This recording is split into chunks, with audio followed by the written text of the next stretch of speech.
এত মানুষকে যখন কাছে পেয়েছি, আরো আনুষঙ্গিক কিছু বিষয় বলবো, অসুবিধা হবে কারো?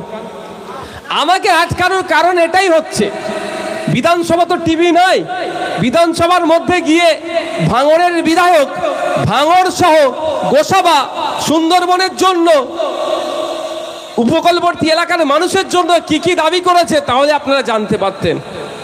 কিন্তু বিধানসভা টিভি নাই, ওখানে কি আলোচনা হচ্ছে আপনারা জানতে পারেন না। কিন্তু আপনাদেরও আওয়াজ তোলা দরকার যে আমাদের ভোট নিচ্ছে, মাস গেলে 1,21,000 টাকা পাচ্ছে বাবু, বিধানসভায় গিয়ে ঘুমাচ্ছে না, গল্প করছে না, আমাদের গোসাবার মানুষের জন্য কথা বলছে, রাজ্যের মানুষের জন্য কথা বলছে। এটা জানার দরকার আছে না নাই ভাই? কিভাবে জানবেন? কবে 2 বছর পরে বই আকারে বার হবে তখন বক্তব্য জানবেন। কিন্তু যদি টিভি থাকতো, লাইভ যদি চলতো, এটা তো লাইভ হচ্ছে এখন, ঠিক এই ধরনের বিধানসভায় টিভি থাকা দরকার আছে না নাই? আমি তো বারবার বলি লাইভ হওয়া দরকার। আমাকে আটকাবার কারণ এই জন্যই, আমি বিধানসভার মধ্যে দাঁড়িয়ে এই গোসাবার মানুষের জন্য, সুন্দরবনের মানুষের জন্য, সাগরের মানুষের জন্য, হিঙ্গ জন্য, সন্দেশখালীর মানুষের জন্য, কাকদ্বীপের মানুষের জন্য, এনটিআর যে সমস্ত এই সুন্দরবন লাগু এলাকা আছে সেই সমস্ত মানুষের জন্য আমি আওয়াজ তুলেছিলাম। ভাঙড়ের মানুষের সাথে সাথে এই সুন্দরবন প্রত্যন্ত গ্রামের মানুষের জন্য আমি আওয়াজ তুলেছি। কলকাতায় যদি পিজি হসপিটাল থাকতে পারে, এনআরএস থাকতে পারে, আরজিকর থাকতে পারে, কেন সুন্দরবন এলাকাতে ওই পিজি হসপিটালের মতো বড় হসপিটাল তৈরি হচ্ছে না? তার জবাব আমি চেয়েছি, এসে জানিয়ে দেবো। ওই জন্যই ভয় নওশাদকে আটকাক, নওশাদ নাচতে পারে। আপনি তো আমাকে ভাই ভোট দেননি, আপনার আমি বিধায়ক নয়, কিন্তু আপনার জন্য বলেছি। বলুন, আপনার এখান থেকে ট্রিটমেন্ট নিতে গেলে কোথায় যেতে হয়? কলকাতায় যেতে হচ্ছে, না হলে প্রাইভেট হসপিটালে, তাই তো নাকি? ভুল বলছি নাকি ভাই? বললে বলবেন।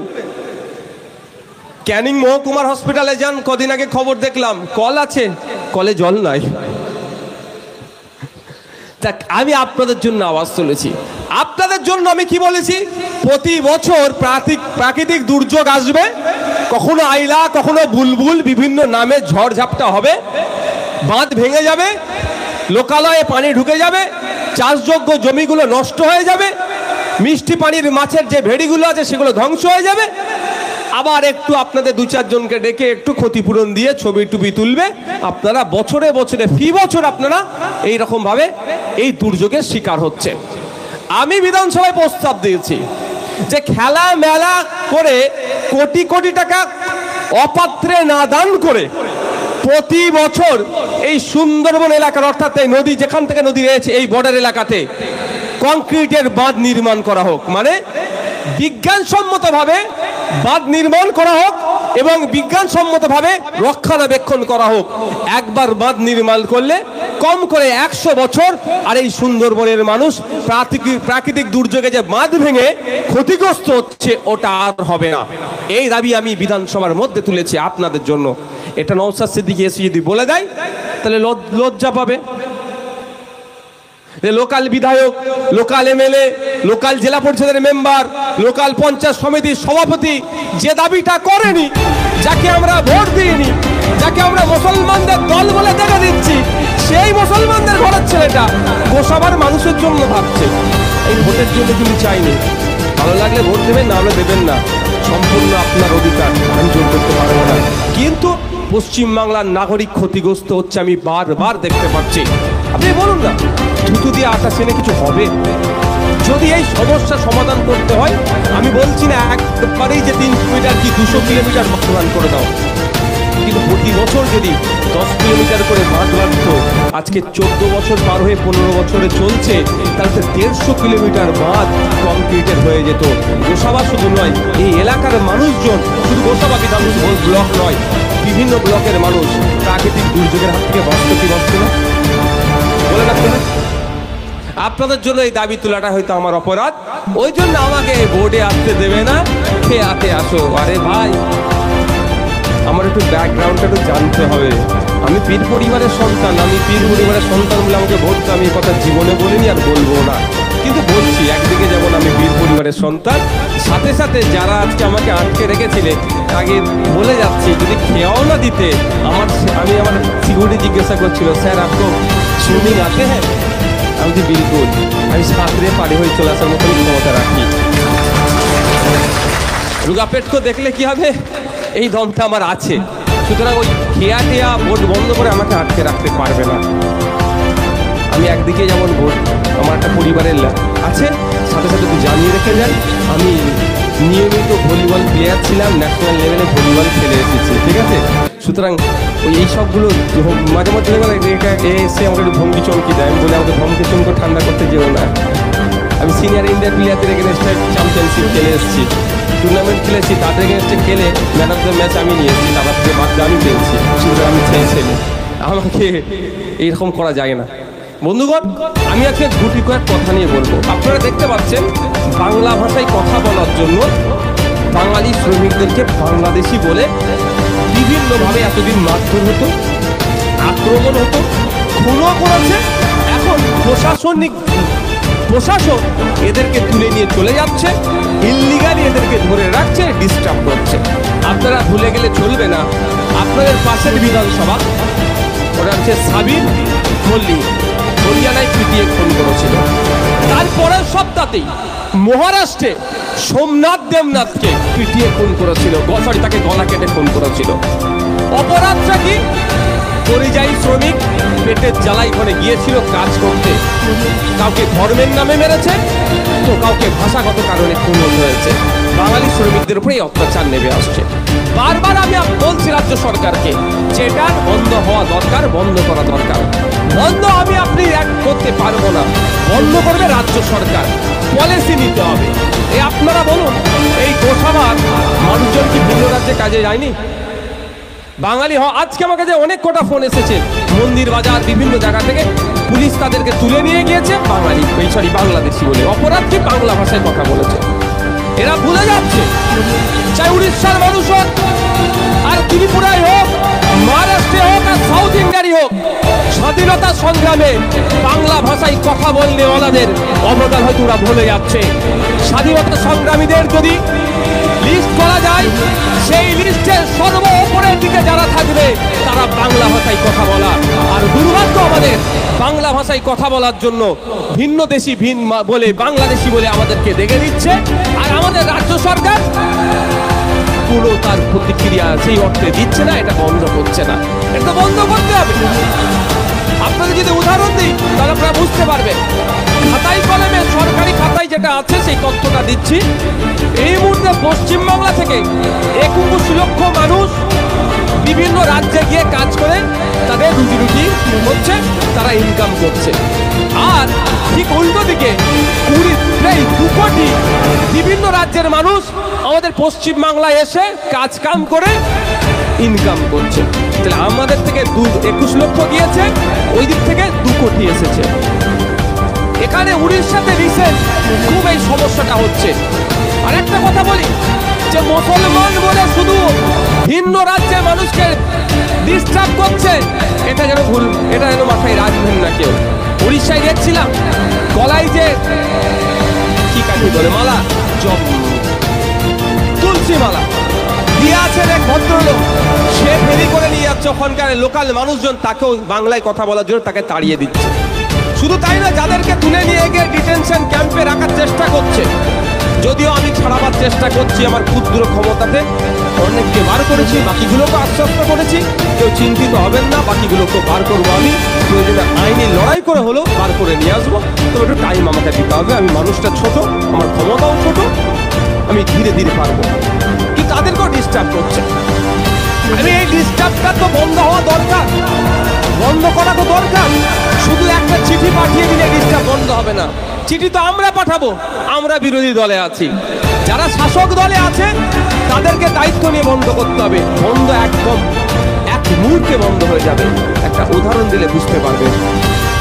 এই মুহূর্তে উড়িষ্যাতে পশ্চিমবাংলার কম বেশি 30,000 মানুষ কাজ করছে। অর্থাৎ পশ্চিমবাংলার বাঙালি নাগরিক উড়িষ্যাতে গিয়ে কাজ করছে, রুজি রুটির জন্য উড়িষ্যা রাজ্যকে বেছে নিয়েছে। কত? 30,000। আর উড়িষ্যা থেকে 3 লাখের ঊর্ধ্বে উড়িয়া সমাজের মানুষ, উড়িষ্যার মানুষ এসে পশ্চিমবাংলায় কলকাতায় কাজ করে, তারা রুজি রুটি হচ্ছে, তাদের পরিবারকে টাকা পাঠাচ্ছে, পরিবারও সুখে স্বাচ্ছন্দ্যে আছে। এইবার বলুন, যদি আমাদের 30,000-কে উড়িষ্যার মানুষের সহ্য না হয়, তাহলে আমার মুখ্যমন্ত্রী একবার তো বলা দরকার ছিল উড়িষ্যার মুখ্যমন্ত্রীকে, যদি তুমি আমার 30,000-কে সহ্য করতে না পারো তাহলে আমি ফেরত দিয়ে চলে আসবো 30,000-কে, আর আপনার 3 লাখ এখানে আছে তাদেরকে কিন্তু আমি উড়িষ্যায় পাঠিয়ে দেবো। তাহলে অত্যাচার বন্ধ হতো না? ওভারনাইট অত্যাচার বন্ধ হয়ে যেত। কিন্তু পাঠানোর বিপক্ষে আমি। সংবিধানের 15 নম্বর আর্টিকেল বলছে জাত, ধর্ম, বর্ণ, লিঙ্গ এবং জন্মস্থানের আলাদাকে সামনে রেখে কোনোভাবেই তাদেরকে বৈষম্য করা যাবে না। অর্থাৎ রেস্ট্রিকশন এরিয়া ছাড়া পশ্চিমবাংলার নাগরিক মহারাষ্ট্রে যে থাকতে পারে, কাজ করতে পারে, ব্যবসা করতে পারে, বাসস্থান রাখতে পারে। মহারাষ্ট্রের নাগরিক ভারতবর্ষের যে কোনো প্রান্ত গিয়ে বিচরণ করতে পারে। ফ্রিডম অফ মুভমেন্ট, এই যে চলাচলের স্বাধীনতা, সেটাই কেড়ে নেওয়ার চেষ্টা করছে। শুধু বাঙালি শ্রমিকদের বাংলা কথা বলে আটকাচ্ছে। এটা বাঙালি বিদ্বেষী শুধু নয়, সংবিধানের একাধিক আর্টিকেলের উপরে আঘাত দিচ্ছে। সেটাকে আটকানোর জন্য, বন্ধ করার জন্য আমাদের রাজ্য সরকারের সেই তৎপরতা দেখাতে দেখতে পাচ্ছি না। তাই আমাদের আজকে এই প্রতিবাদ সভা। 2021 সালের আগে অনেক গল্প শুনলেন, পরিযায়ী শ্রমিকরা ট্রেন ভর্তি করে আসলো, ভোট দিল, আপনি ক্ষমতার মসনদে বসলেন। সেই পরিযায়ী শ্রমিকদের উপর যখন অত্যাচার হচ্ছে, আপনার বলিষ্ঠ কণ্ঠ আমরা দেখতে পাচ্ছি না, শুনতে পাচ্ছি না। আমরা এখানে প্রতিবাদ সভা থেকে রাজ্যের বিভিন্ন জায়গায় প্রতিবাদ সভা করছি। জানিয়ে দিতে চাই রাজ্যের মুখ্যমন্ত্রীকে, যদি ভিন্ন রাজ্যে পরিযায়ী শ্রমিকদের উপর অত্যাচার বন্ধ করতে আপনি ব্যর্থ হন, তাহলে কিন্তু আপনার শ্রম দপ্তরের সামনে যারা অত্যাচারের শিকার হচ্ছে সেই পরিবারগুলোকে নিয়ে বসবো গিয়ে। হয় আপনি এদের কাজের ব্যবস্থা করে দিন, না হলে ভিন্ন রাজ্যে কাজে গেলে এদের নিরাপত্তা দিন, না হলে পরিবার কিছু কম করে 10,000 টাকা করে বেকার ভাতা দিন, এরা এদের সংসার চলবে। দাবি আমাদের কি ভুল হবে নাকি? বিহার থেকে 10 লাখের ঊর্ধ্বে মানুষ পশ্চিমবাংলায় এসে কাজ করছে, কেউ ড্রাইভিং করছে, কেউ মুটেগিরি করছে, যে যার মতো করছে। আমরা কোনোদিন একটা বিহারিকে ডিস্টার্ব করেছি? আমরা বরঞ্চ আগলে রেখেছি। পশ্চিমবাংলার আমরা নাগরিক, আমরা এই বৈচিত্র্যতে বিশ্বাস করি। আমাদের দেশের নাগরিক হিসাবে তাদেরকে আগলে রেখেছি। আমাদের পুলিশ তাদেরকে নিরাপত্তা দিচ্ছে। সেই বিহারে যদি গিয়ে আমার এক বাঙালি শ্রমিক আক্রান্ত হয়, তাহলে আমার এই বাঙালি শ্রমিকের পাশে থাকা দরকার বিহারের জনগণকে, বিহারের প্রশাসনকে। আর যদি জনগণ, প্রশাসন, বিহারের মানুষ যদি আমাদের নাগরিককে নিরাপত্তা না দিতে পারে, আমার বক্তব্য মুখ্যমন্ত্রীর কাছে, আপনি বিহার সরকারকে বলুন যে আপনার 10 লক্ষ আপনি ফেরত নিন, আমার 1 লক্ষ আমি ফেরত নিয়ে চলে আসছি। 10 লক্ষ ফেরত নেবে মনে হচ্ছে আপনাদের? মাথা পিছু দিয়ে 3 জন ধরি, তাহলে 30 লক্ষ মানুষ বিহার সরকারকে পেরেশানে ফেলে দেবে। বলে তোমরা কি অত বড় অপদার্থ? আমরা 10 লক্ষ মানুষ পশ্চিমবাংলায় আছি, আমাদেরকে পশ্চিমবাংলার মানুষ ভাই বলে বুকে আগলে রেখেছে, দেশের নাগরিক বলে বুকে আগলে রেখেছে, প্রশাসনকে দিয়ে নিরাপত্তা দিচ্ছে, সেখানে কোনো সমস্যা হচ্ছে না। আর তুমি 1 লক্ষ সামলাতে পারছো না? খেলাই পড়বে তো ভাই। তো সেই খেলার জায়গাটা নিয়ে যাচ্ছে কি মুখ্যমন্ত্রী? নিয়ে যাচ্ছে না কেন? মাঠটা এখানেই আছে। মাঠটা খাচ্ছে কে? মুসলমান। মাঠটা খাচ্ছে কে? ওবিসি ক্যাটাগরির হিন্দু মুসলমান। মাঠটা খাচ্ছে কে? পিছিয়ে বর্গের হিন্দু। মাঠটা খাচ্ছে কে? সব দেখুন আদিবাসী পিছিয়ে বর্গের যারা কাজে গিয়েছে। কারা ম্যাক্সিমাম? কারা ভাই বলুন না? আপনাদের এখানে যারা কাজে গিয়েছে সব পিছিয়ে বর্গের মানুষ। সুতরাং মার খাচ্ছে, এরা একটা জন্ম হয়েছে মার খাওয়ার জন্য। কদিন আগে দেখছিলাম ইউপিতে দলিত হওয়া হচ্ছে অপরাধ হয়ে গেছে। আমাদের এখানে এখন দেখবেন প্যান্ডেলের থেকে, রিওয়াজ থেকে বেশি এখন হল ভাড়া নিয়ে এখন বিয়ে শাদী হচ্ছে না। তো উত্তরপ্রদেশে দলিত পরিবার হল ভাড়া করে বিয়ের ব্যবস্থা করেছিল, এইটাই তার অপরাধ। বলছে তুমি লোক একটা হিম্মত হো গিয়া, তুমি মানে ওদের এতটাই সাহস হয়ে গেছে, তোমরা হল ভাড়া করে বিয়ে দিচ্ছ।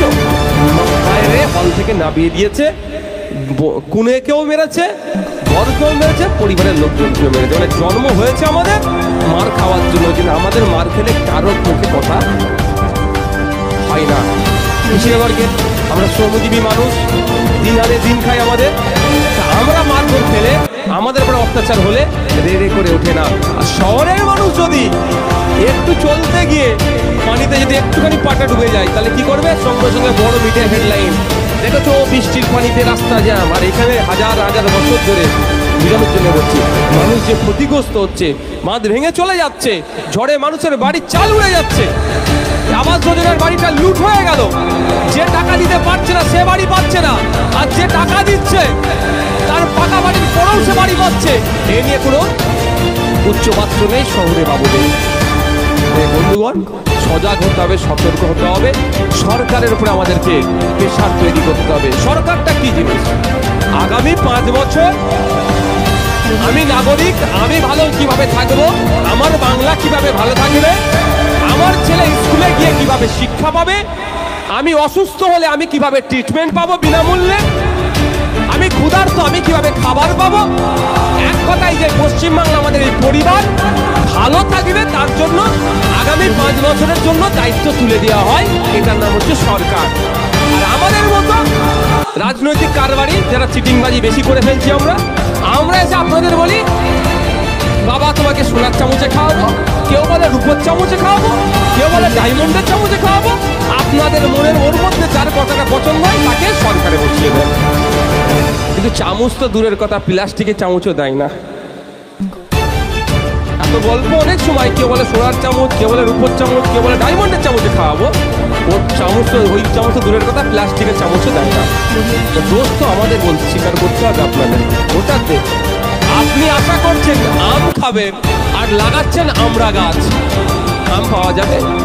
আপনি চাই বাবা একটা উন্নত মানের হসপিটাল হোক, এই গোসাবা ব্লকের মানুষদেরকে সরকারি পরিষেবা এখানে পাবে, এই ব্লকে পাবে।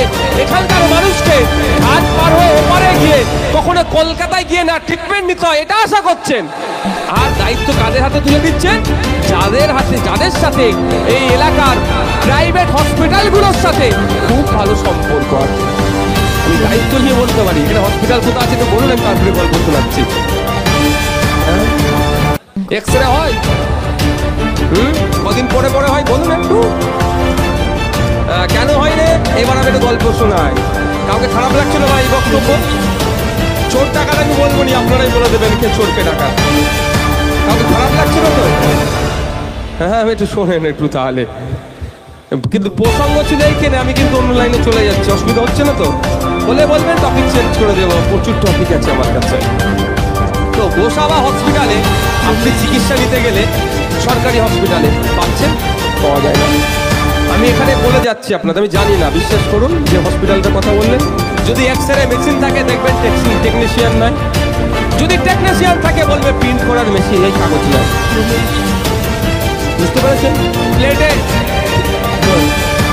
এই ঘোড়া পা এ হয়ে গেল, কি বলে অ্যাক্সিডেন্ট হলো, এটা এক্সরে করতে হয়। তো এক্সরে যে রিপোর্টটা বার হবার কোনো সময় বলবে কাগজ নয়, তো কোনো সময় বলবে কি ওই যে প্লেট বলে, ওটাকে প্লেট না।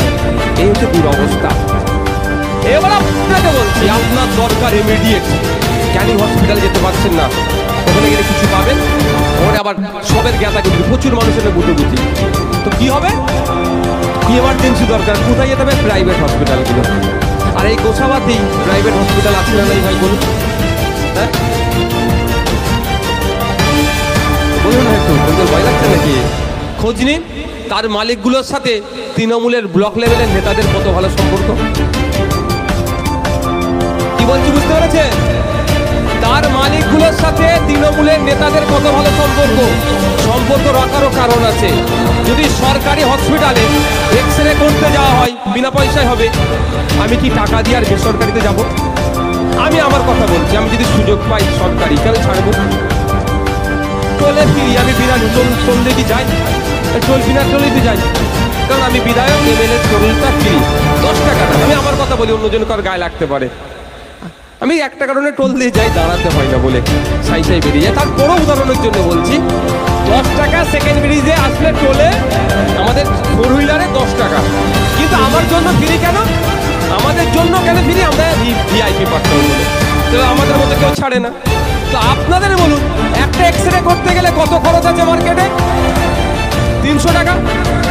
যদি আপনার এই লোকাল হসপিটাল এক্সরে যদি সরকারের পক্ষ থেকে করা থাকতো, তাহলে কি বেসরকারি এক্সরে সেন্টারে গিয়ে এক্সরে করতেন?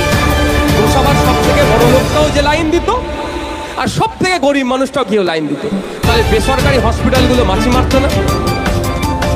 বুঝতে পারছেন না?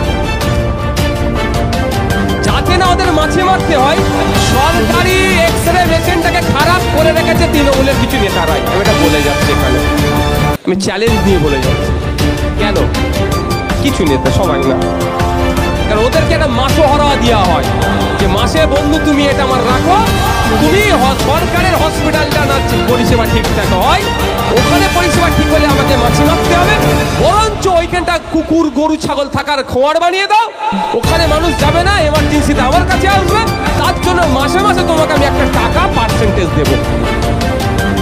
বুঝতে পারছেন? আর সেই নেতার কথাই আপনি অমুকের বাড়ি ভাঙচুর করতে যাচ্ছেন, তমুকের বাড়ি ভাঙচুর করতে যাচ্ছেন, সেই নেতাই কথাই। নেতার চাপে পড়ে আপনি সকালবেলা তাকে জ্যাঠা বলে ডাকলেন, সকালবেলা তাকে কাকা বলে ডাকলেন, নেতার কথা শুনে সন্ধ্যাবেলা তার বাড়ি ভাঙতে যাচ্ছেন। এটা আমাদেরকে একটু ভাবতে হবে। আর এখন তো সব মানে ধর্মভিত্তিক দল বেরিয়ে গেছে, এখন হিন্দু হিন্দু ভাই ভাই বলছে, জানি না কালকে আবার কেউ বলতে পারে মুসলমান মুসলমান ভাই ভাই। সবই ধান্দাবাজি, আমি বলে দিলাম। যে বেটা দেখবেন এই ধর্ম নিয়ে রাজনীতি করেছে, সে সব থেকে বেশি সেই ধর্মের মানুষকে ডুবিয়েছে। 2011 সালের আগে মমতা ব্যানার্জিও বলেছিল মুসলমান বিপদে আছে, মুসলমানদের উদ্ধার করব। গোসাবার মানুষেরা বুকে হাত দিয়ে বলুন, এখানে তো এটা বাজার, তো আমার মাইকের আওয়াজ গেলে আমি যদি ভুল বলি, কেউ এসে বলবে যে না ভাইজান বা বিধায়ক সাহেব, আমাদের এলাকায় একটা স্কুল হয়েছে 2011 সালের পর থেকে গোসাবাতে নতুন একটা স্কুল হয়েছে, হাত তুলে বলুন তো কারো বুতে হয়েছে ভাই? বলে বলবে যে আমি বলে আমার ধর্মটা পাল্টে নেবো আমি। কিন্তু 2011 সালের আগে আপনাকে গল্প শুনিয়েছিল মুসলমানরা শিক্ষা, স্বাস্থ্য, কর্মসংস্থানে পিছিয়ে আছে, সরকারি চাকরিতে পিছিয়ে আছে, আমাকে ভোট দাও, আমি মুসলমানদের বাঁচাবো। মুসলমানরা ভাবলো এইবার আমার একটা রক্ষাকর্তা এসেছে, আমাকে বাঁচাবে। বাঁচানো তো দূরের কথা, আমি দায়িত্ব নিয়ে বলে যাচ্ছি, পাড়ায় পাড়ায় স্কুল গড়া তো দূরের কথা, পাড়ায় পাড়ায় লিগাল ইলিগাল মদের দোকান বানিয়ে দিয়ে যুব সমাজকে ধ্বংসের দিকে এগিয়ে দিচ্ছে। 2014 সালের আগে কেন্দ্রের তখন কংগ্রেস ছিল, বিজেপি তখন অপোজিশনে, তারা বলছিল যে আমাকে ভোট দাও, আমি হিন্দুদের বাঁচাবো, হিন্দু বিপদে আছে। আমি তখন অন্তত মন থেকে ভেবেছিলাম যে অন্তত একটা সম্প্রদায়ের মানুষ একটু বাঁচুক, মুসলমানরা তো গেছে, হিন্দু বাঁচুক। কিন্তু আমরা কি দেখলাম?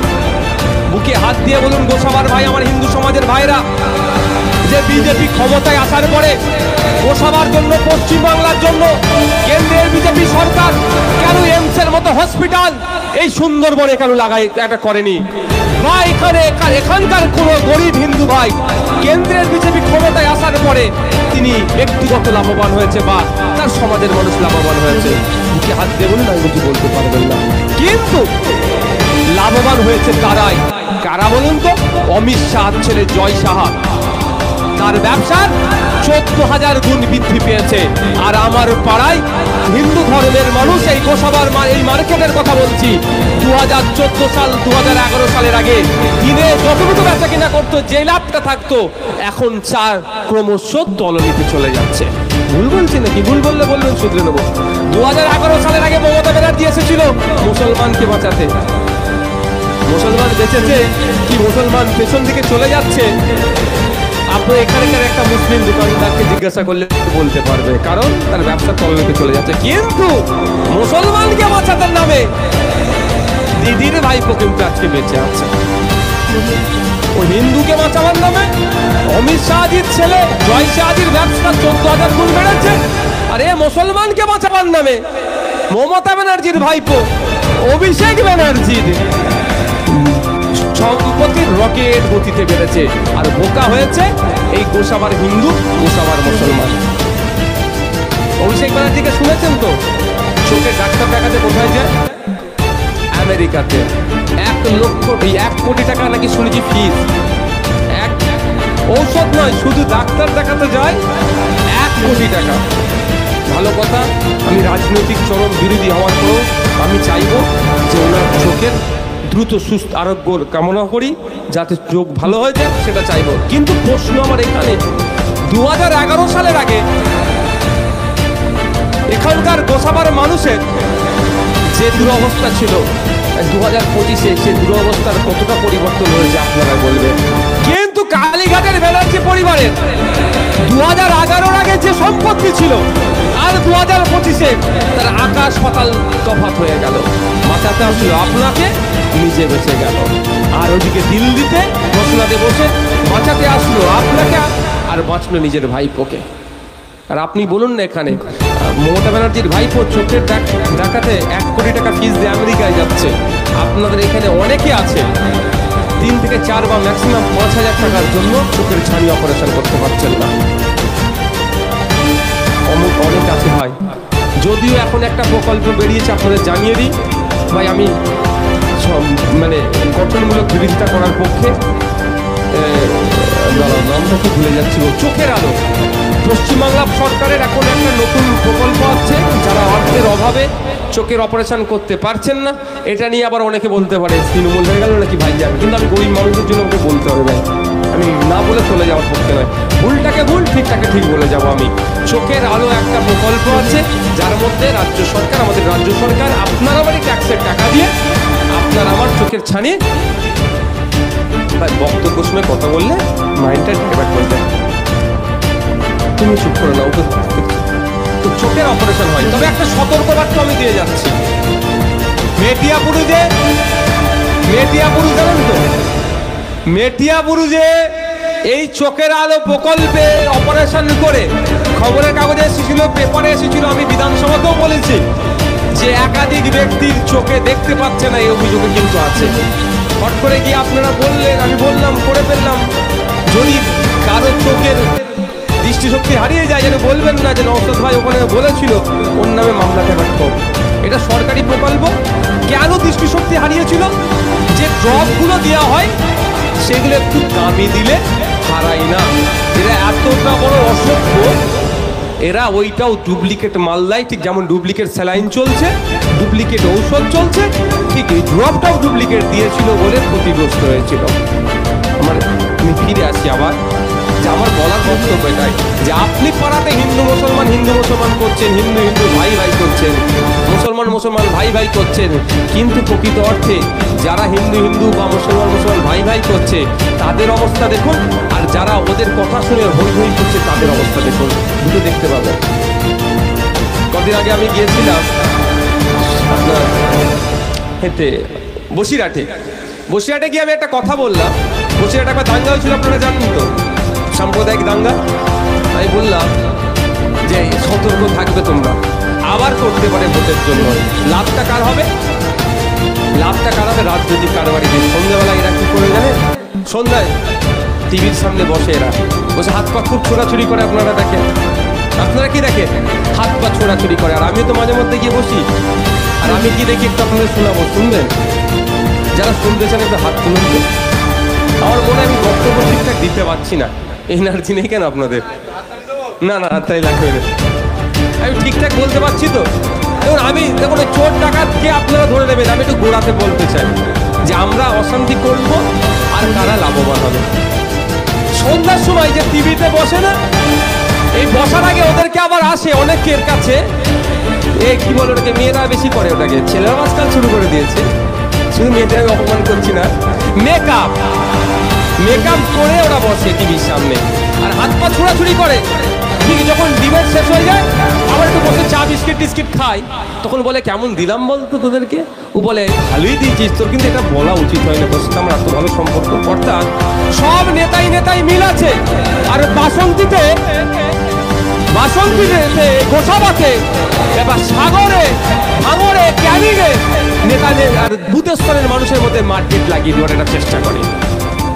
আমি একদিন ডিবেটে অংশগ্রহণ করতে গিয়েছি, আমাকে নিয়ে আসলে ওদের অফিস রুমে বসালেন, বসিয়ে একজন মহিলাকে ডাকলেন, দেখে বলছে সাহেবের একটু মেকআপটা করিয়ে দাও। আমি প্রথমে ভেবেছিলাম হয়তো আমার সাথে পাকামো মারছে, হতে পারে না, আমি হালকা বয়সী ছেলে, হালকা ভাবি নাই আমাকে। অনেক পুলিশ হালকা ভাবে নিয়ে যেতে বুঝিয়ে দিয়েছি আমি কেমন ছেলে, হালকা ভাবে নেমে জুড়ে ইয়ার্কি মারছে, দেখে একজন ভদ্র মহিলা হাতে এরকম একটা বাক্সর মতো নিয়েছে হাজির, বলছে চলুন। আমি কোথায় যাবো? বলছে মেকআপ রুপে চলেন। আমি কেন? বলছি না আপনাকে এটা করে দেবো। আমি না, আমার ফাটাফুটি যা আছে ভাই চলে যাবে। তারপর আমি জানার চেষ্টা করলাম অ্যাকচুয়ালটা কি। যারা সন্ধ্যাবেলায় টিভির সামনে বসে না, তাদের অনেকে ভালো করে মুখে মেকআপ করে বসে আপনাকে আমাকে বোকা বানায়। আপনাকে আমাকে এখানে হিন্দু মুসলমানের লড়াই লাগিয়ে দেওয়ার চেষ্টা করছে। শুধু ক্ষমতার কেউ মসনদে টিকে থাকবে, আর না কেউ ক্ষমতার মসনদে যেতে চাইছে। আর আপনার আমার যে ক্ষতি হয়ে যাবে, এরা একবারের জন্য তাকাচ্ছে না। যদি সত্যিকারের অর্থে গোসাবার হিন্দু মুসলমানের জন্য এই রাজনৈতিক কারবারিরা ভাবতো, তাহলে এই গোসাবার হসপিটালের কথা বিধানসভায় বিজেপি অন্তত চিৎকার করতো, হসপিটালটাকে সুপার স্পেশালিটি করে নিয়মিত চিকিৎসা পরিষেবার জন্য। গোসাবার পার্সেন্টেজ যদি দেখি, অবশ্যই এখানে হিন্দু সমাজের মানুষের পার্সেন্টেজ বেশি। তো ভোটটা দরকার হবে হিন্দুদের, মুসলমানের তো ভোট লাগে না ওদের। কিন্তু বলে একবারের জন্য বলেছে। কিন্তু কোনো একটা দুর্ঘটনা যদি ঘটে যায়, সন্ধ্যাবেলায় বসে গোসাবারের মানুষের জন্য প্রয়োজনের চোখে বাম লাগিয়ে কাঁদতে শুরু করে দেবে। আমার অনুরোধ এটা বলার জন্য, এটা বলার কারণটা হচ্ছে না যে রাজনৈতিকদের কারবারিদের ফাঁদে আপনারা পড়বেন না। রাজনৈতিক কারবারিরা আপনাকে আমাকে শুধুমাত্র ব্যবহার করে তাদের ক্ষমতা দখল করার জন্য, তারপরে আপনাকে আমাকে আর চিনবে না। কারণ আমি একটা উদাহরণ দিচ্ছি, কদিন পরে 21শে জুলাই হবে। 21শে জুলাই হবে, অনেক ইতিহাস আছে। যেই পুলিশের কনস্টেবলটা ডেপুটি জয়েন্ট সিপির সামনে বন্দুক ধরেছিল, ভুলে যাচ্ছি নাকি আমরা তাদেরকে, তার নামটা কি মনে আছে? সিরাজুল হক মন্ডল না এই ধরনের নাম। সত্যিকারের কথা, তার মুখে আমি কদিন আগে কথা শুনলাম। সে যদি না জয়েন্ট সিপির সামনে বন্দুকটা ধরতো, যে একে যেভাবে মারা হচ্ছে ভদ্র মহিলাটিকে, এ মরে যেতে পারে। আপনারা বন্ধ করুন, নাহলে আমি গুলি চালিয়ে দেবো।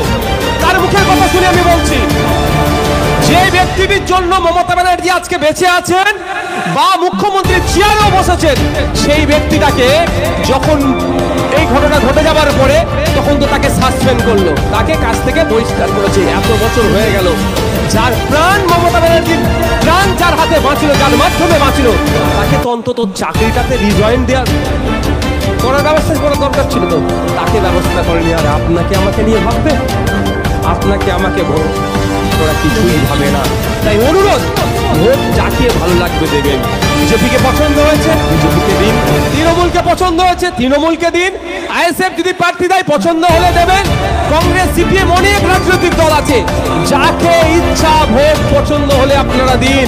কিন্তু দিনের শেষে আপনারা প্রতিবেশী, আপনাদেরকে এখানেই থাকতে হবে। এটা মাথায় রেখে আপনাদের পলিটিক্স করা দরকার বলে আমি মনে করি। কারণ যদি শুভেন্দু বাবুর কথাই শুনে উত্তেজিত হয়ে হিন্দু হিন্দু ভাই ভাই বলে একটা অশান্তি লেগে গেল, শুভেন্দু বাবু মেদিনীপুর থেকে এখানে আসার আগে ভিটে মাটি চাকরি, কথা শুনে উত্তেজনায় পড়ে একটা হিংসায় জড়িয়ে পড়লেন। আমি ওখান থেকে আসতে বাড়ি থেকে 4.5 ঘন্টা টাইম লাগবে, তার আগে সব সিন শেষ। আর আমি এসে কি বলবো, এটা করা উচিত হয়নি, চলো দেখে নেবো, একদম ছাড়বো না, গল্প শুনে কেটে বলবো। আমি সামনে পিছনে স্পোর্টস নিয়ে এসেছি, দেখতে পাচ্ছেন, দেখছেন তো, এটা প্র্যাকটিক্যাল। আমি বেরিয়ে চলে যাব, পরে যা হবে এরা বুঝে নেবে। তাই অনুরোধ এটাই আমার আপনাদের কাছে, যে রাজনৈতিক কারবারিদের চক্করে পড়ে হিংসায় জড়াবেন না। এরা শুধুমাত্র আপনাকে ভোটের বলি হিসাবে ব্যবহার করে ক্ষমতার মসনদে থাকতে চাইছে, এর বাইরে আপনাদের জন্য একটু কিছু ভাবে না। যদি একটু কিছু ভাবতো, তাহলে আপনাদের এই গোসাবার ব্লকের কথা বলছি, যে প্রাইমারি স্কুলগুলো আছে, একটু গিয়ে দেখে আসুন।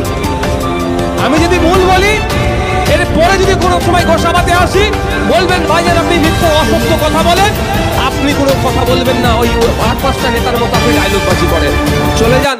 মায়েরা তো এখানে বসে আছেন, মায়েরা যদি মাইকে আওয়াজ পায়, কে 1200 পাচ্ছে, কে 1000 পাচ্ছে, আমি ফিরিয়ে দিবার পক্ষে নয়, আমি 5000 টাকা দেওয়ার পক্ষে।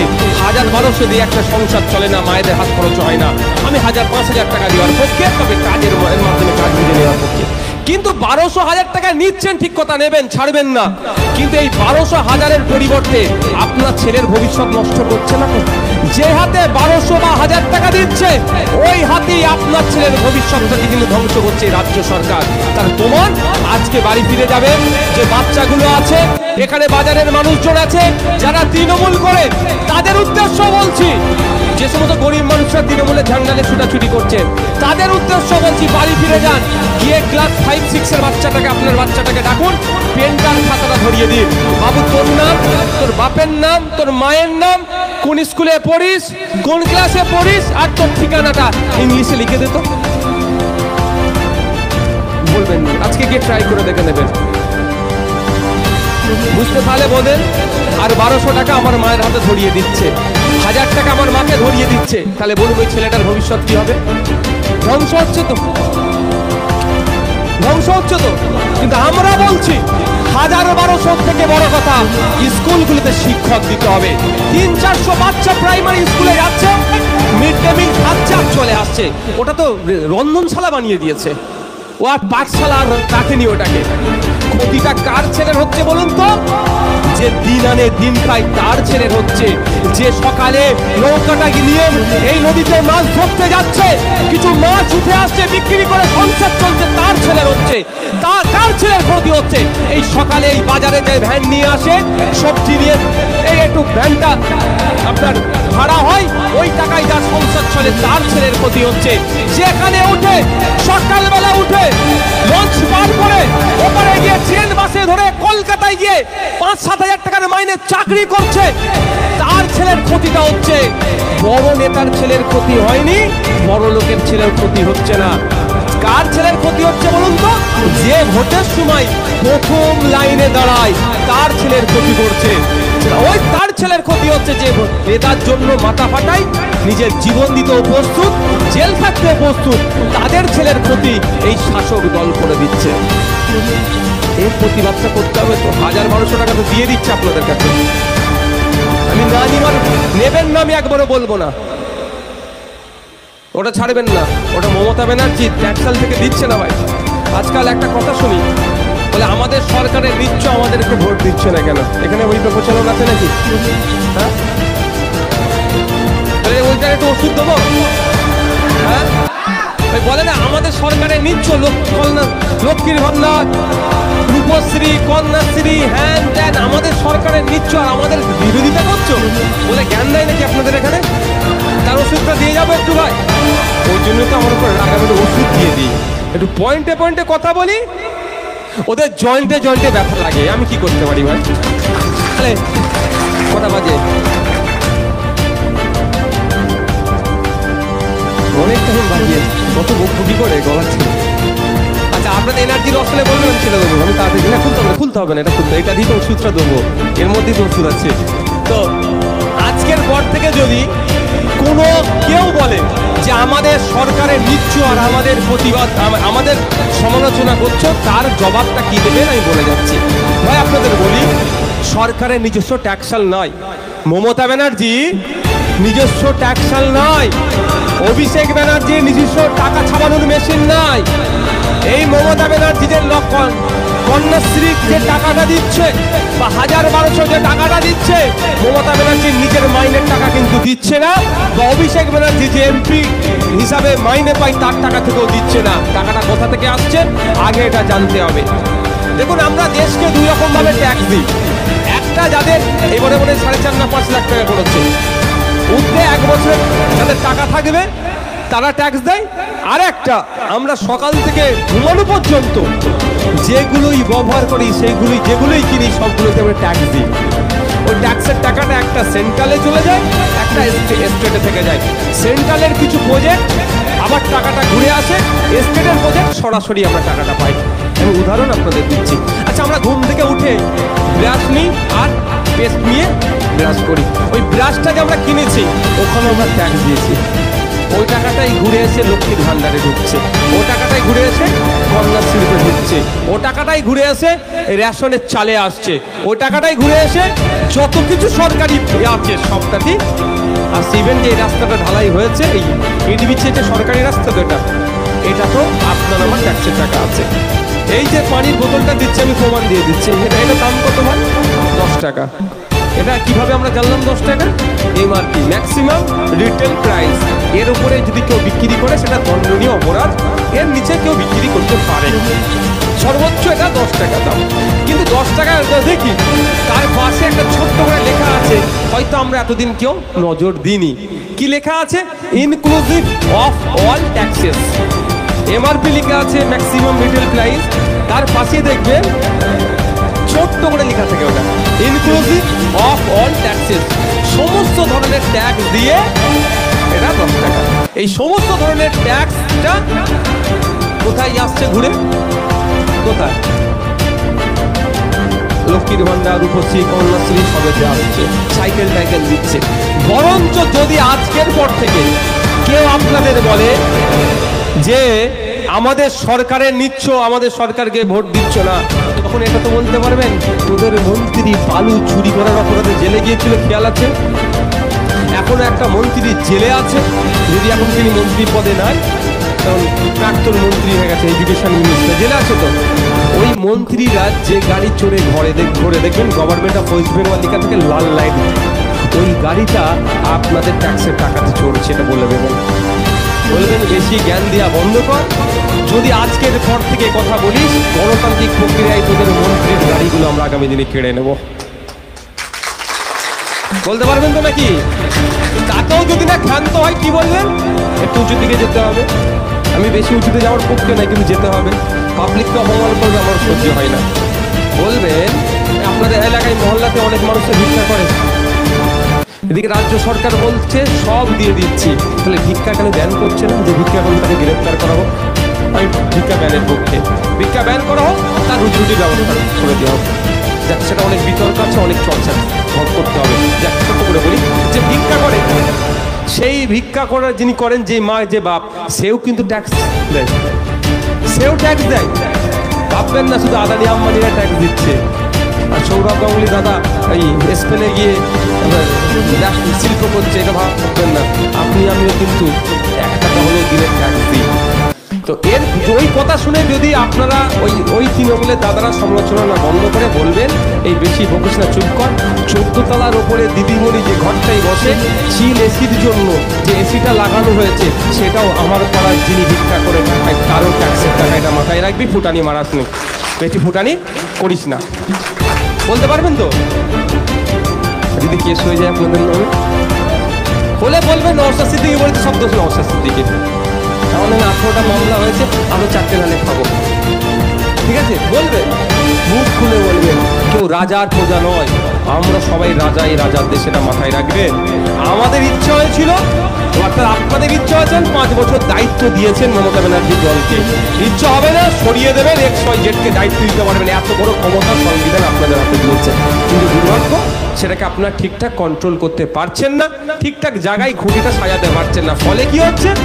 ভোট আসার সময় ভোট তখন আর বলছেন 4.5 বছরে মনে হচ্ছে খুব খারাপ করেছে, আর ঠিক 6 মাস আর ঠিক জায়গায় প্রয়োগ করতে পারছেন।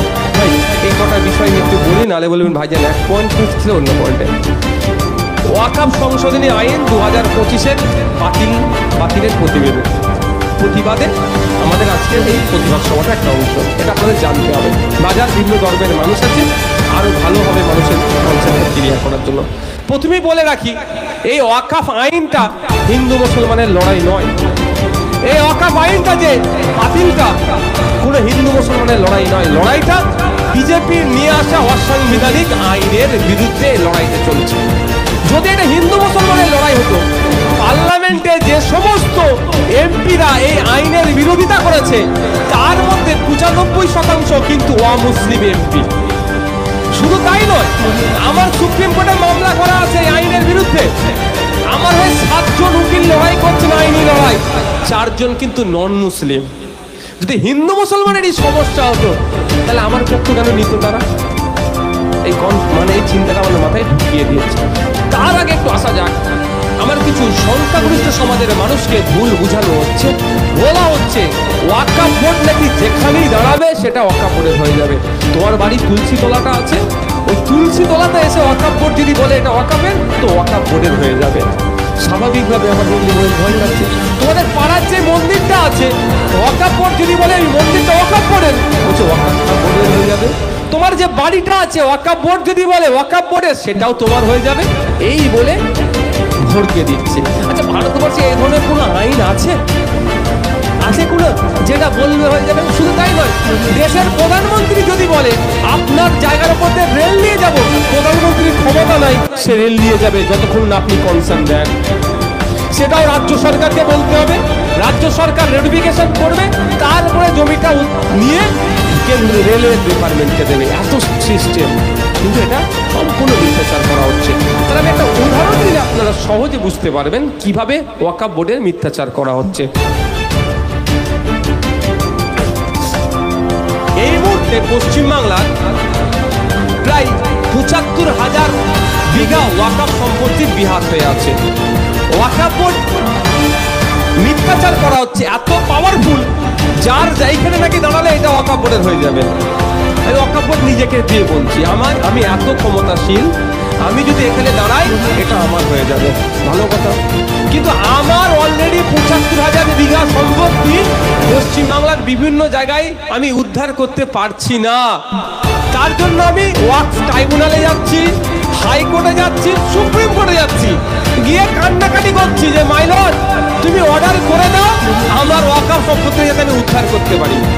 কিন্তু আমাকে দেখানো হচ্ছে আমি এত পাওয়ারফুল, আমি এখানে দাঁড়ালে এটা আমার হয়ে যাবে, আর অলরেডি আমার ৭৫,০০০ বিঘা সম্পত্তি আছে, সেটা আমি উদ্ধার করতে পারছি না। এইভাবে একটা মিথ্যাচার করা হচ্ছে। আর একটা ভুল ধারণা কি হচ্ছে যে মুসলমানদের জন্য ওয়াকফ বোর্ড আছে, হিন্দুদের জন্য নয়।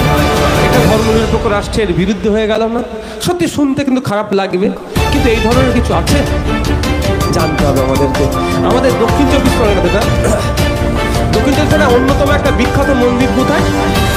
সাগরে কপিল মুনির আশ্রম। ওখানে ধর্মীয় সম্পত্তি রক্ষণাবেক্ষণের জন্য কি একটা দায়িত্ব আছে, বোর্ড আছে। সারা ভারতবর্ষের ওয়াকফ সম্পত্তি রক্ষণাবেক্ষণের জন্য একটাই বোর্ড, সেটা ওয়াকফ বোর্ড। সারা ভারতবর্ষের হিন্দু ভাইদের ধর্মীয় যে সম্পত্তি আছে সেটা রক্ষণাবেক্ষণের জন্য কোন রাজ্যে একাধিক বোর্ড আছে, আবার কোন রাজ্যে একটা বোর্ড আছে, আলাদা আলাদা করে আছে। তাহলে মাথায় আপনাদের একদম ঢুকিয়ে নিতে হবে, এটা ভুল বার্তা। যেমন তামিলনাড়ুতে ১৯৫৯ সালে তামিলনাড়ু সরকারি বোর্ড তৈরি হয়েছে। ওখানকার হিন্দু সমাজের যে ধর্মীয় সম্পত্তিগুলো আছে, দেবদেবীর নামে উৎসর্গীকৃত যে সম্পত্তিগুলো আছে, সেটা কিভাবে রক্ষণাবেক্ষণ করা হবে তার আইন। কাশী বৈশ্বনাথ মন্দির বিখ্যাত মন্দির একটা, সবাই আমরা জানি। ১৯৭৯ সালে সম্ভবত ১৯৭৯ সালে ওখানে আইন তৈরি হয়েছে, কাশী বৈশ্বনাথ মন্দির কিভাবে চলবে, কারা থাকবে, পরিচালনা কিভাবে হবে, দান করলে সম্পত্তিটা ধর্মীয় জায়গায় কিভাবে হবে, তার রক্ষণাবেক্ষণের জন্য আইন আছে।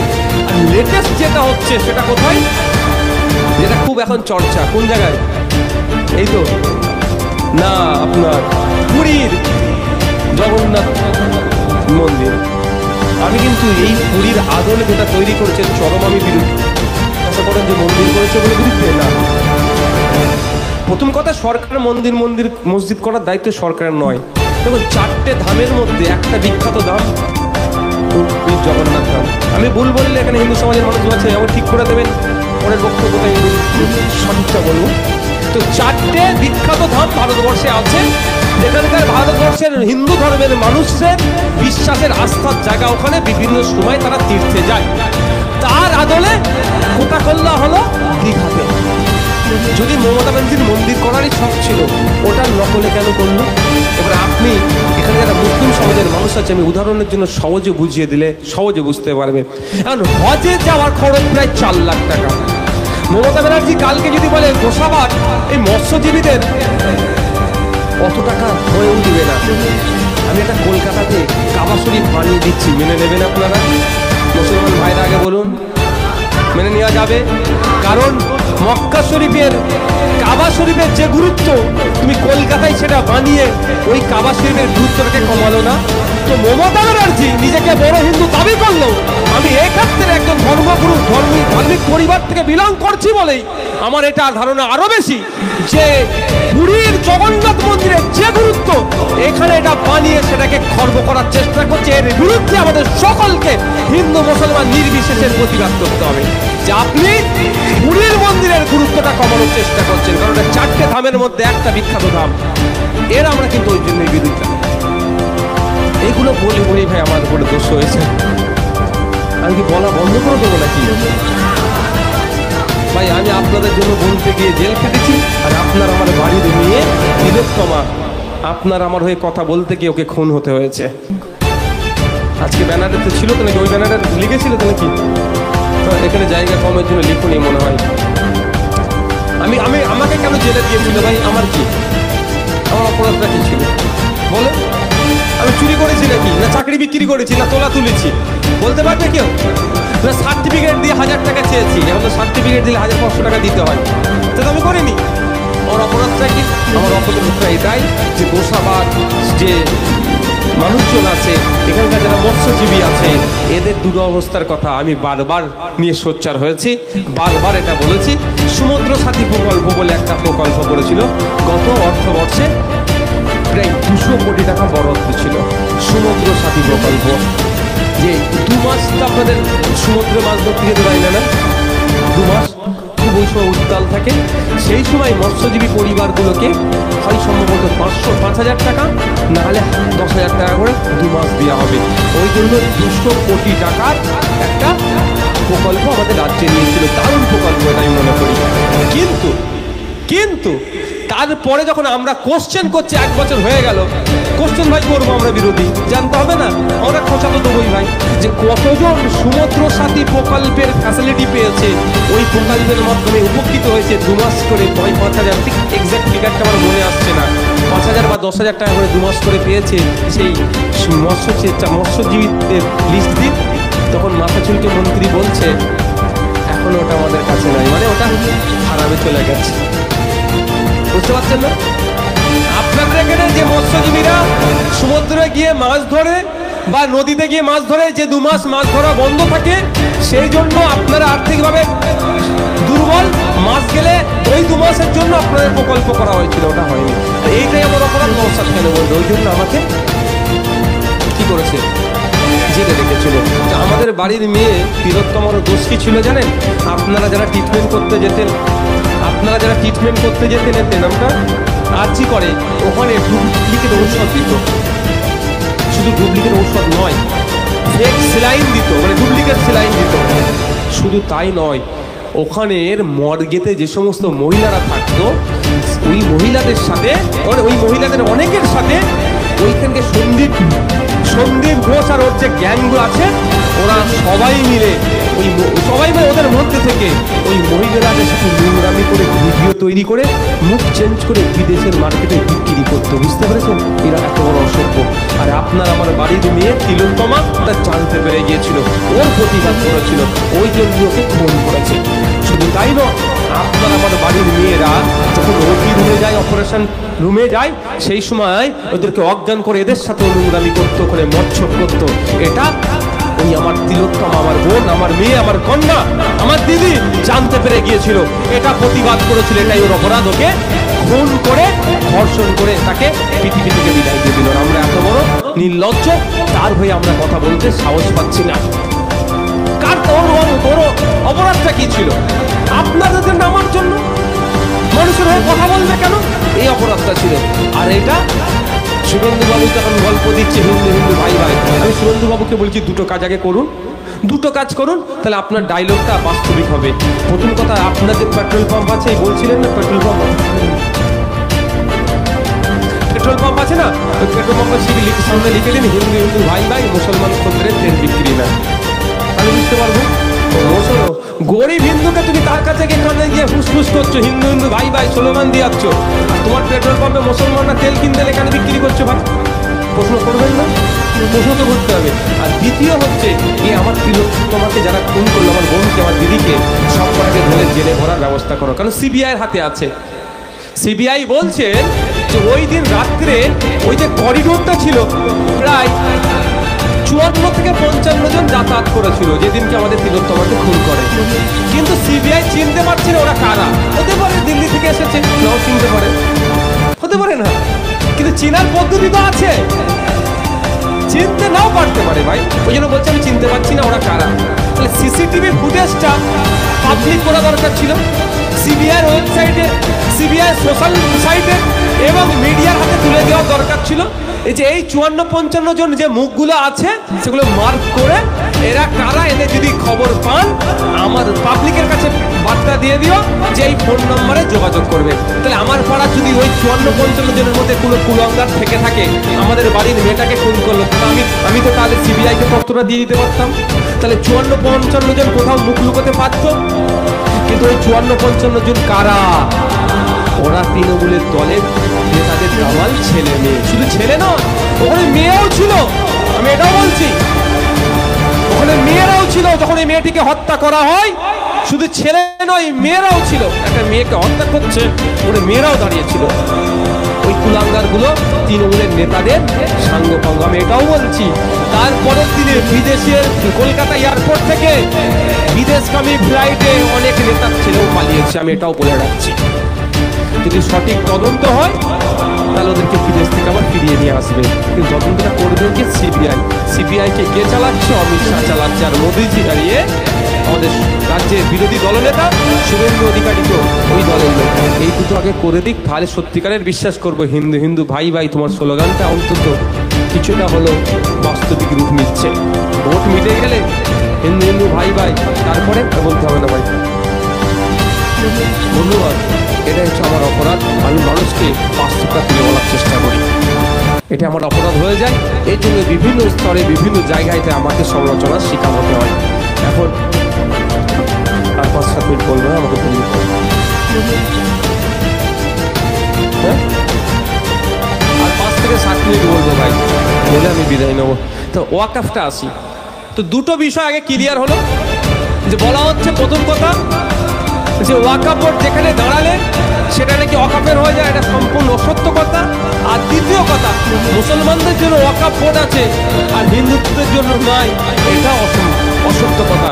কারণ প্রত্যেকটা ধর্মের ধর্মীয় সম্পত্তির রক্ষণাবেক্ষণের জন্য দ্য রিলিজিয়াস এনভায়রনমেন্ট অ্যাক্ট 1863 1863 সালে একটা আইন তৈরি হয়েছিল ধর্মীয় সম্পত্তি রক্ষণাবেক্ষণের জন্য।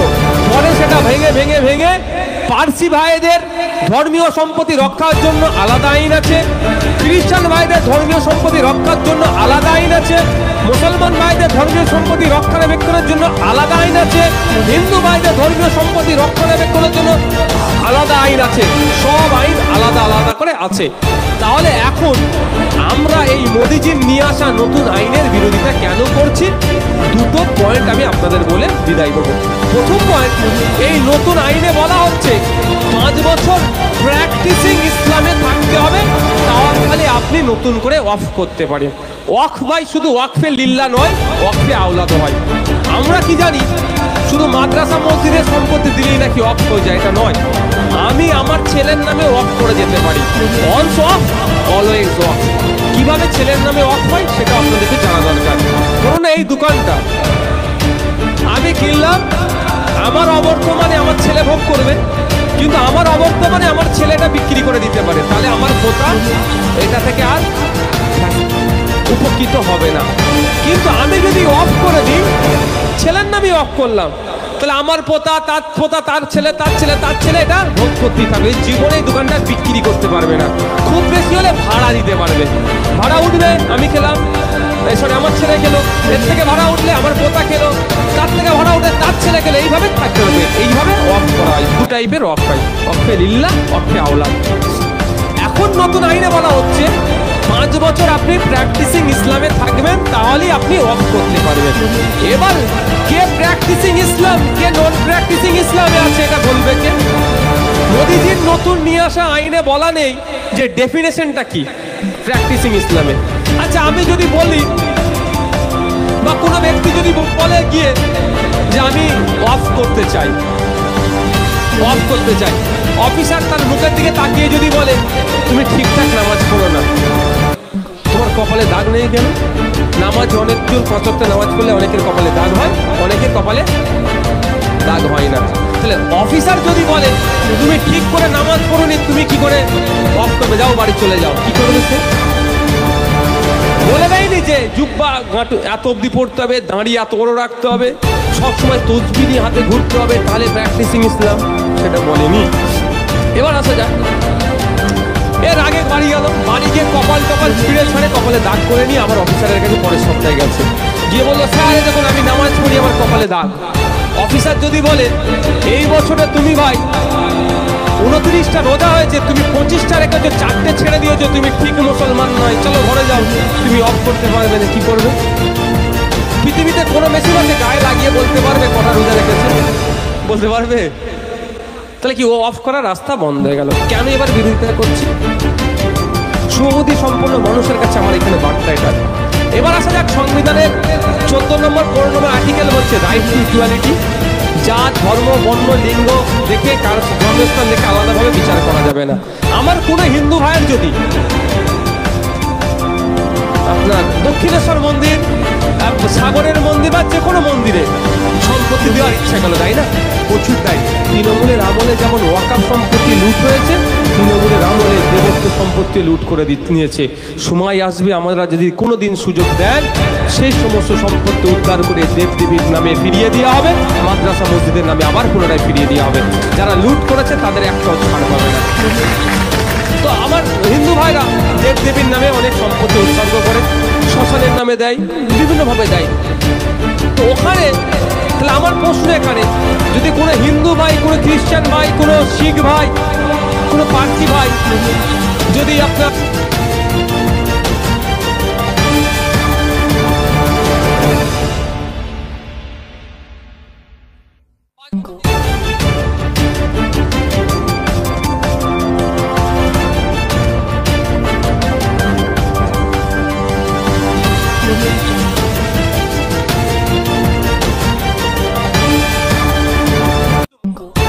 করা হচ্ছে না, সংবিধানের 15 নম্বর আর্টিকেলকে এরা ধ্বংস করছে। আমরা কেন করছি?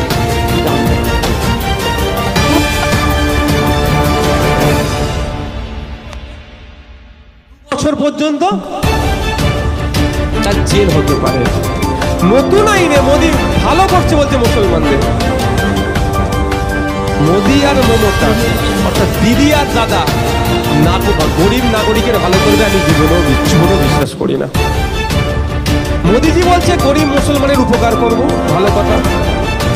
তো আমি একটু পড়তে লাগলাম, তার আগে আপনাদের বলি মোদীজি গরিব হিন্দুর উপকার করবেন, আমি দায়িত্ব নিয়ে বলে যাচ্ছি।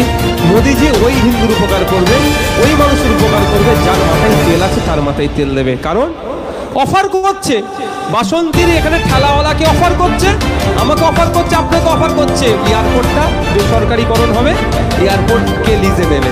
আপনাকে আমাকে বলছে, আমাদের প্রশান্ত দাকে বলছে, বিশ্বজিৎ দাকে বলছে, জুলফিকারকে বলছে, মোদিজি সবাইকে বলছে ওই হায়দ্রাবাদের ওই এয়ারপোর্টটি মানে লিজে দেওয়া হবে, তোমরাও কি লিজ নিতে পারো। বলে প্রশান্তদার ক্ষমতা হবে এয়ারপোর্টটা লিজ নেওয়ার? হবে? আমার হবে? কিন্তু কি বলছে, আমি সবাইকে অফার করছি, কিন্তু মোদিজি তো তার বন্ধুর জন্য অফারটা করছে। আমি বলছি এখানে আমি গাড়িতে একজনকেই নিয়ে যাব যে সব থেকে দূরে বাড়ি। আমি তো ভালো করেই জানি এখানে সব থেকে দূরে বিশ্বজিৎ আছে। উদাহরণটা বুঝতে পারছেন কি বলছি? আমি ভালো করেই জানি, আমি কথাটা বলেছি সব থেকে দূরে বাড়ি কার, যে যাবে বিশ্বজিৎ দা, আমার পার্টির জেনারেল সেক্রেটারি, তো আমি তো ওনাকে নিয়েই যাবো। কিন্তু কি বললাম দেখছিস নওশাদ ভাইজান কত বড় মনের, আমার গাড়িতে একটা সিটি খালি আছে, আমি একজনকেই নিয়ে যাবো আর সব থেকে দূরে বাড়ি। ও একটা ছেলে ঘুরে গেল, তাই না? তো মোদিজি বলছে সবার জন্য অফার দিচ্ছি, এয়ারপোর্ট হয়ে যাবে, তো মালগাড়ি বেসরকারিকরণ হয়ে যাবে, স্টেশন বেসরকারিকরণ হবে, সবাই যার টাকা আছে সে লিজ নিতে পারো। কিন্তু আপনারা আমার এখানে যারা আছি আমরা, আমাদের ক্ষমতা নাই, দেবে ওখানে। আমার বলার বক্তব্য, মোদিজি না মুসলমানের ভালো করবে না গরিব হিন্দুর ভালো করবে, ও শুধু পুঁজিপতিদের আর কর্পোরেটদের ভালো চাইবে। আমি আশা